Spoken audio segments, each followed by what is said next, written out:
La tronche en biais, la chaîne de l'esprit critique. Dans le racisme, il y a trois composantes. Vous mettez des gens dans des boîtes, dans des catégories. Vous décidez qu'une boîte est mieux que l'autre, c'est-à-dire vous faites de la hiérarchie. Et puis après ça, vous faites la troisième chose qui est l'essentialisation du mot essence, c'est-à-dire vous résumez l'individu à la propriété de la boîte. C'est-à-dire comme vous l'avez mis dans cette boîte-là, maintenant vous connaissez tout de lui. Il n'existe plus en tant qu'individu, il n'a plus que les propriétés de la boîte dans laquelle vous l'avez mis. Donc ça va être les raccourcis.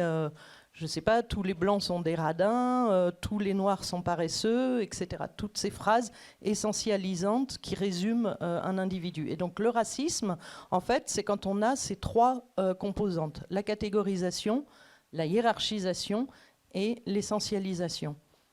Et donc ça, est-ce que c'est une constante anthropologique? Est-ce que toutes les sociétés ont fait ça? Ou est-ce que c'est un concept qui s'adapte, enfin qui n'est adapté qu'à la vie actuelle? En fait, la notion de race et de racisme est surtout explorée au XVIIIe siècle en Europe. Les scientifiques européens au XVIIIe, XVIIe, XVIIIe commencent à tout classer.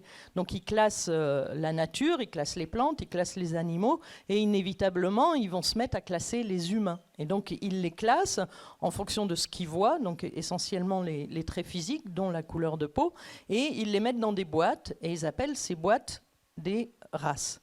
Mais le moment où finalement ces travaux scientifiques sont faits n'est pas neutre. On est en pleine domination de l'Europe sur différents pays, et donc inévitablement les scientifiques, dès le moment où ils classent, ils mettent une hiérarchie.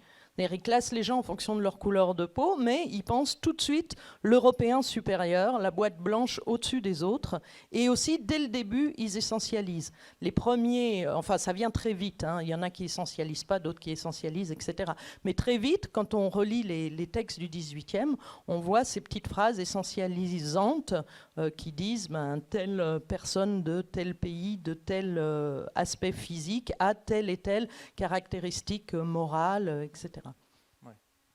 Et donc ça, on l'a justifié par la science. On a eu une ou plusieurs écoles racistes en Europe. Est-ce qu'ailleurs dans le monde, on a eu les mêmes rapprochements entre science et racisme? Parce que c'est vraiment typiquement de chez nous. C'est très européen, ce lien entre science et construction, on va dire la construction scientifique des races. Ça ne veut pas dire qu'il n'y a pas de racisme dans d'autres contextes. Par exemple, en Afrique centrale, il y a du racisme contre les populations pygmées, et a priori, c'est des choses qui prédatent la colonisation européenne. Donc ça existe aussi dans d'autres cultures.